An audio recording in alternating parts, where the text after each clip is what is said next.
Mabuhay! Ang ating paksa sa araw na ito ay may pamagat na gamit at tungkulin ng wika.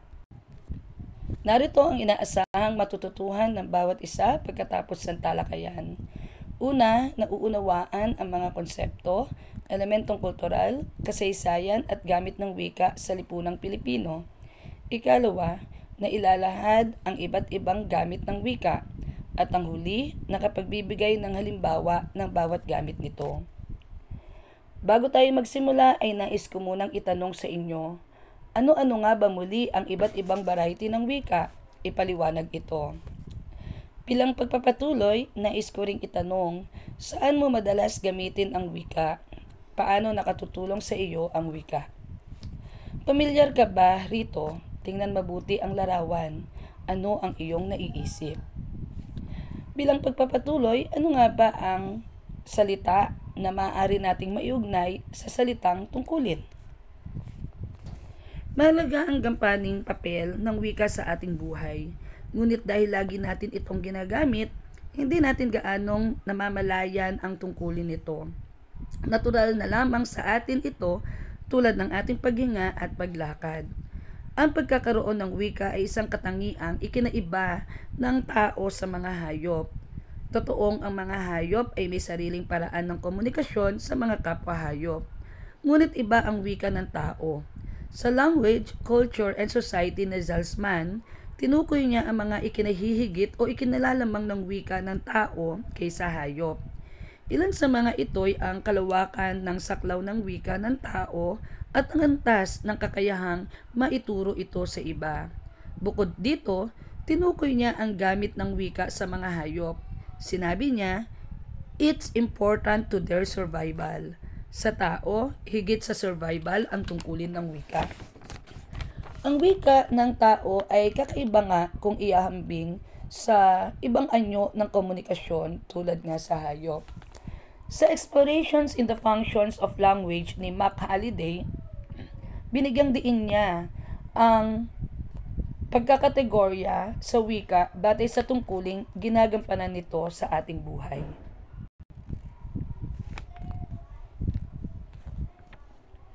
Ang unang tungkulin ng wika ay ang interactional. Ang tungkulin ng wikang ginagamit ng tao sa pagtatatag, pagpapanatili at pagpapatatag ng relasyong sosyal sa kapwa. Di nga kasi nilikha ang taong panlipunan, social beings, not only human beings. Dahil ito ay nakapagpapanatili at nakapagpapatatag ng relasyong sosyal, ilan sa mga halimbawa nito ay ang formularyong panlipunan at sa pasulat naman ay ang liham pangkaibigan.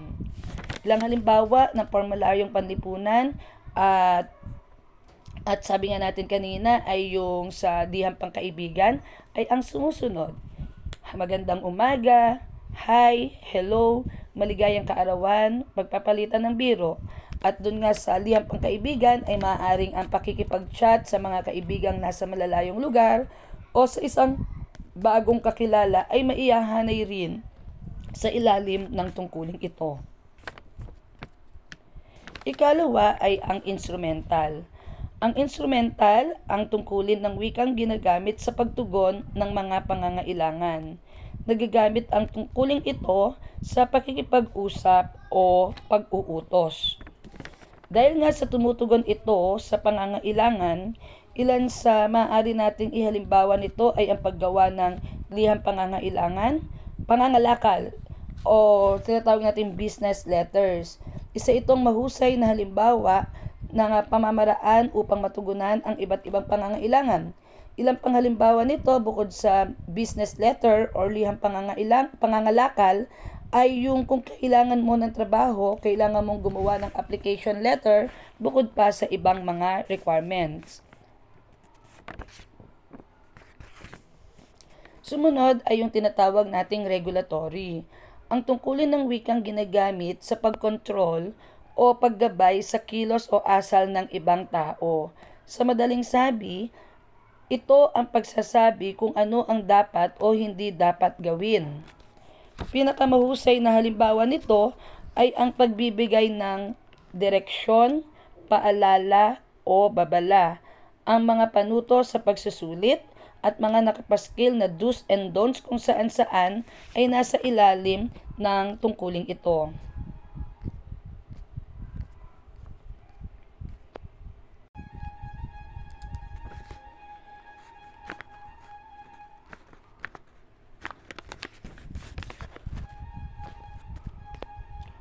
Ayan, ilan sa halimbawa ay ang pagbibigay ng babala,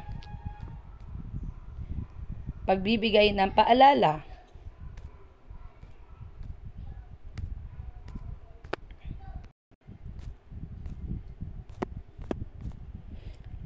ayan, ito ang ilan sa mga halimbawa. Unang tanong, higit bang epektibo kung wikang Filipino ang gagamitin sa pagbibigay ng babala o paalala sa mga tao dito sa Pilipinas? Ikalawa, ano ang pakinabang kung dalawang wika ang gagamitin sa pagbibigay ng babala?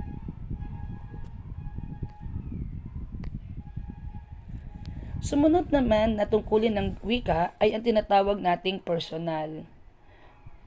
Personal naman ang tungkulin ng wikang ginagamit sa pagpapahayag ng sariling damdamin o opinyon. Sa mga talakayang formal o informal, ay gamit na gamit ang tungkulin ng wikang ito. Samantala sa pagsulat, ay ang pagsulat ng liham sa patnugot at ang mga kolum o komentaryo ay ang ilan sa halimbawa sa pasulat na anyo.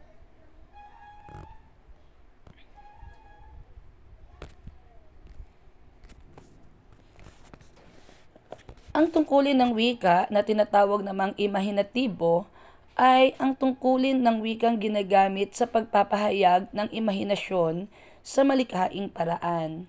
Makikilala ito sa pamamagitan ng paggamit ng mga idioma, tayutay, sagisag at simbolismo. Gamitin ang tungkulin ito sa mga akdang pampanitikan tulad ng tula, nobela at maikling kata. Samantalang ang heuristic ay ang tungkulin ng wika na ginagamit sa paghahanap o paghingi ng impormasyon. Kabaliktaran nito ang tungkuling informative na ginagamit sa pagbibigay ng impormasyon. Sa makatwid, ang pagtatanong ay heuristic at ang pagsagot naman ay ang informatibo. Maliban kung ang tanong ay sinasagot sa pamamagitan din ng tanong na kinagagawian ng marami. Ang pagsasurvey ay heuristic at ang pagsagot ng survey sheets ay informative. Ang pakikipanayam at pananaliksik ay iba pang halimbawa ng tungkuling heuristic. Ang pag-uulat at pagtuturo at ang pagpapasa ng ulat o pamanahong papel naman ay halimbawa ng informative. Marami na naman tayong natutuhan sa araw na ito. Muli, maraming salamat. Paalam.